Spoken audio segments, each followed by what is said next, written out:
Il était une fois dans un petit village appelé Bouaké, vivait une belle et gentille dame nommée Amina. Amina était si belle que sa beauté et sa grâce attiraient le regard de nombreux hommes. Beaucoup d'hommes vinrent lui demander sa main, mais elle refusa catégoriquement leurs avances. Sa seule raison de rejeter ces hommes était qu'elle ne voulait pas commettre d'erreur et finir par épouser le mauvais homme. Elle avait peur d'être maltraitée par un homme qu'elle pourrait appeler son mari. Pour cette raison, elle rejeta beaucoup d'hommes qui ne lui semblaient pas dignes. Sa mère, impatiente, commença à la persuader d'accepter l'un des prétendants et de se marier. Amina ignora les conseils de sa mère, affirmant qu'elle n'avait pas trouvé l'homme avec qui elle voulait passer le reste de sa vie. Toutes ses amies et connaissances du village de Bouaké étaient mariées avec des enfants, mais Amina était toujours célibataire. Les villageois l'appelaient de différents noms. Certains la traitaient d'esprit maléfique. Malgré toutes les critiques et la pression des gens, Amina ne les écoutait ni ne s'en souciait, et elle ne manquait jamais de se comporter avec grâce. Un jour, alors qu'Amina se rendait au marché, elle fut mordue par un serpent à la cheville gauche. Elle tomba en gémissant de douleur et en criant à l'aide, mais personne ne pouvait l'entendre. Elle continuait de crier à l'aide. Heureusement, un très bel homme, nommé Kwame, qui passait par là, vit Amina allongée sur le sol. Il courut immédiatement à son aide. Arrivé là, il lui demanda ce qui s'était passé, et elle lui dit qu'elle avait été mordue par un serpent. Kwame eut pitié d'Amina. Il la porta immédiatement et l'emmena chez l'herboriste du village. L'herboriste soigna Amina, mais elle s'endormit pendant le traitement. À son réveil, elle trouva Kwame à son chevet.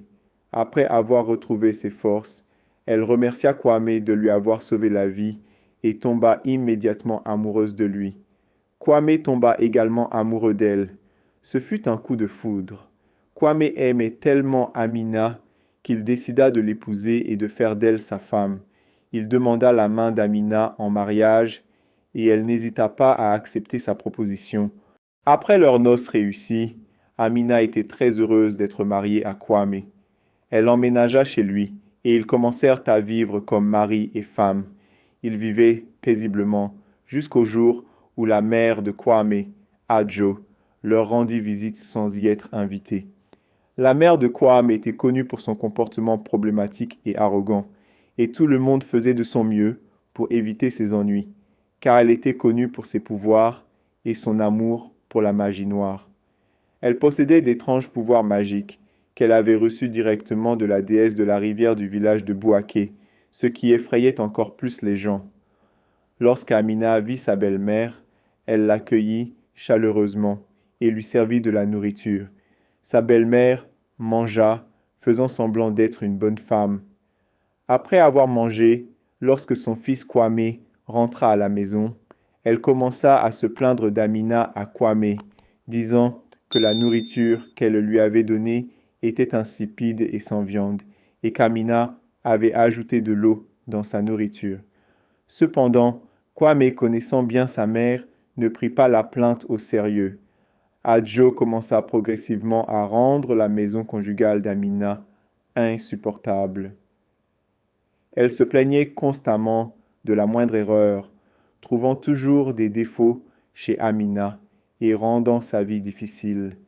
Amina, étant une femme bonne et gentille, faisait de son mieux pour plaire et satisfaire sa belle-mère malgré sa méchanceté envers elle. Elle allait jusqu'à laver tous ses vêtements, cuisiner 6 différentes variétés de repas pour elle chaque jour pour satisfaire ses goûts, nettoyer la maison à sa satisfaction et prendre soin de ses besoins. Cependant, Adjo n'était jamais satisfaite. Elle avait toujours quelque chose à redire. Amina devint progressivement une servante dans sa propre maison conjugale, sans repos ni moment de paix pour elle. Chaque matin, dès que Kwame quittait la maison, Adjo envoyait Amina faire différentes courses comme si elle était une servante. Amina supportait le désespoir juste pour s'assurer que sa maison était en paix. Mais un jour, Amina se confia à son mari, et lui raconta les souffrances que sa mère lui avait infligées. Son mari Kwame était très contrarié et malheureux.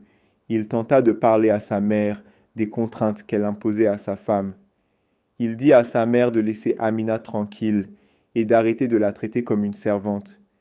Adjo se mit en colère contre Amina pour l'avoir dénoncée à son fils. Elle jura de s'en prendre à elle. Cette même nuit, Adjo jeta un sort à son fils Kwam pendant son sommeil. Le sort qu'elle lui jeta était de le rendre insensible à ses méfaits. Peu importe comment elle traitait sa femme, il ne réagirait jamais ni ne dirait rien à ce sujet. Quand Adjo sut qu'elle avait son fils sous son emprise, elle transforma Amina en une femme de ménage à temps plein. Amina continua de souffrir, tandis que son mari restait silencieux face à tous les mauvais traitements infligés par sa mère. Mais Amina ignorait que son mari était sous l'emprise d'un sort. Amina continua d'endurer les tourments de sa belle-mère, et cela continua pendant des mois. Un jour, Amina découvrit qu'elle était enceinte de son premier enfant. Elle était heureuse de savoir qu'elle allait bientôt devenir mère. Elle annonça la bonne nouvelle à son mari et le supplia de ne jamais laisser sa mère Adjo le savoir. La torture d'Amina par sa belle-mère continua, et Amina découvrit qu'elle commençait à s'affaiblir de plus en plus au fil des semaines. Elle décida de quitter sa maison conjugale en disant à son mari qu'elle pourrait voyager chez elle et y rester jusqu'à ce qu'elle accouche. Pendant leur discussion, ils ne savaient pas qu'Adjo se tenait derrière une porte à écouter leur conversation. Elle comprit alors que sa belle-fille était enceinte et commença à comploter pour l'empêcher de partir. Le jour où Amina devait partir, Adjo se faufila dans sa chambre et ajouta quelque chose dans sa nourriture. Après avoir mangé, Amina commença à se sentir étourdie et ne put partir. Elle dormit pendant des heures et lorsqu'elle se réveilla, il était déjà tard dans la nuit. Elle remarqua qu'on avait ajouté quelque chose dans la nourriture qu'elle avait mangée. Elle était contrariée et affronta sa belle-mère. Adjo ne pouvait pas croire qu'Amina avait le courage de la confronter. Elle jura de s'en prendre à elle. Adjo utilisa ses étranges pouvoirs pour jeter un second sort à son fils. Cette fois, elle lança un sort pour que son fils fasse tout ce qu'elle lui dirait de faire. Elle commença par lui dire d'arrêter de prendre soin de sa femme et aussi de cesser de lui donner de l'argent pour la nourriture. Son objectif était de voir Amina mourir de faim. Amina lutte pour prendre soin d'elle-même et de son enfant à naître en solo. Elle parvint à survivre en effectuant des travaux manuels pour les gens qui lui payaient une petite somme d'argent qu'elle utilisait pour acheter de la nourriture pour elle-même et des affaires pour son enfant à naître. Cela étonna Adjo de voir comment Amina parvenait à survivre même sans l'aide de son mari. Elle pensa que le sort qu'elle avait jeté à son fils n'était pas suffisant pour faire souffrir Amina. Alors, elle décida de jeter un sort sur sa grossesse. Le sort était d'empêcher la grossesse d'Amina d'arriver à terme. Après 6 mois, il était presque temps pour Amina d'accoucher. Elle était excitée à l'idée que son bébé puisse arriver bientôt. Elle avait tout préparé, mais les mois passèrent et il n'y avait aucun signe de l'arrivée du bébé. Amina commença à pleurer, demandant à Dieu de l'aider à accoucher. Mais plus elle attendait, plus tout semblait vain. Sa belle-mère commença à se moquer d'elle et à l'appeler par des noms en lui disant que c'était ce qu'elle obtenait pour l'avoir défiée. Son mari, sous l'influence du charme de sa mère, ne se souciait même pas de sa femme. Amina dut porter ce défi seule. Adjo, déterminée à voir sa belle-fille souffrir, amena une autre femme pour que son fils l'épouse. Elle chassa Amina de sa maison conjugale, même enceinte. Lorsque Amina arriva chez elle, elle raconta toute l'histoire à sa mère. Sa mère était très émue que sa fille ait subi tout cela seule, aux mains de sa belle-mère. Elle accueillit sa fille et prit soin d'elle. Elle était heureuse que sa fille soit sortie de là vivante. Amina continua de lutter avec sa grossesse. Au 18e mois de sa grossesse, elle tomba malade. Sa mère commença à s'inquiéter pour sa fille et sa grossesse. Elle l'emmena chez un herboriste, et après l'avoir examiné, l'herboriste dit à la mère d'Amina que la grossesse de sa fille était sous l'emprise d'un sort. Avec ce sort sur elle, elle ne pourrait jamais accoucher et pourrait probablement mourir. Sa mère était terrifiée et demanda à l'herboriste ce qu'elle pourrait faire pour annuler le sort. L'herboriste lui dit d'emmener sa fille à la rivière Bouaké et de la baigner, car le sort jeté sur elle provenait de la déesse de la rivière, et que seul un bain dans la rivière pourrait l'annuler. Lorsqu'Amina reprit conscience, sa mère l'emmena à la rivière Bouaké, où elle se baigna. Après 3 jours, elle commença à aller mieux et à se renforcer. Au 4e jour, elle entra en travail et accoucha d'un garçon. Elle était très heureuse et joyeuse. Pendant ce temps, chez Kwame, la femme qu'Adjo avait ramenée pour qu'il l'épouse s'avéra être la fille d'un très puissant prêtre doté de grands pouvoirs magiques. Lorsqu'Adjo tenta de la maltraiter de la même manière qu'elle l'avait fait avec Amina, elle refusa et tint bon contre elle. Adjo ignorait que cette femme possédait de grands pouvoirs obtenus de son père avant de venir. Elle tenta de lui jeter un sort, mais le sort ne fonctionna pas. Adjo décida alors d'empoisonner sa nourriture.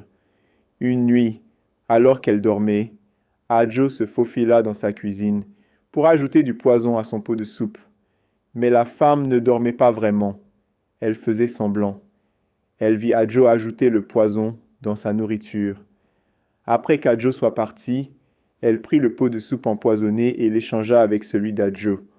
Le lendemain matin, Adjo se réveilla heureuse, espérant bientôt entendre une triste nouvelle. Elle entra dans sa chambre et commença à manger à partir du pot de soupe dans sa chambre, sans savoir que la nourriture qu'elle mangeait provenait du pot qu'elle avait empoisonné. Après avoir mangé, elle se coucha dans sa chambre et ne se réveilla plus jamais. Elle mourut. La femme découvrit que ce qu'Adjo avait ajouté à son pot de soupe était du poison, et elle était heureuse que la femme maléfique soit enfin morte. Juste après la mort d'Adjo, le sort qu'elle avait jeté sur son fils se dissipa. Kwame commença à chercher son Amina, qu'il avait renvoyée sous l'influence de sa mère. La femme raconta à Kwame comment sa mère avait menti contre Amina et l'avait fait croire qu'elle était une sorcière, ce qui l'avait poussé à le suivre chez lui et à l'épouser. Elle demanda pardon à Kwame, puis quitta la maison et ne revint jamais. Kwame alla demander pardon à Amina. Lorsqu'il arriva, il découvrit qu'elle avait déjà accouché. Il était très heureux et content. Il s'agenouilla et demanda pardon à Amina, lui expliquant qu'il n'avait pas agi intentionnellement, mais que sa mère lui avait jeté un sort. Amina, étant une femme si gentille, lui pardonna et retourna avec leur fils à sa maison conjugale. Elle découvrit que sa belle-mère était morte. Elle était remplie de douleur et pleura amèrement. Mais finalement, Amina et Kwame, ainsi que leur fils, vécurent comme une grande famille heureuse. Morale de cette histoire est de ne jamais nuire aux autres, car ce que nous souhaitons aux autres a tendance à nous revenir. Soyez bons et gentils envers les autres.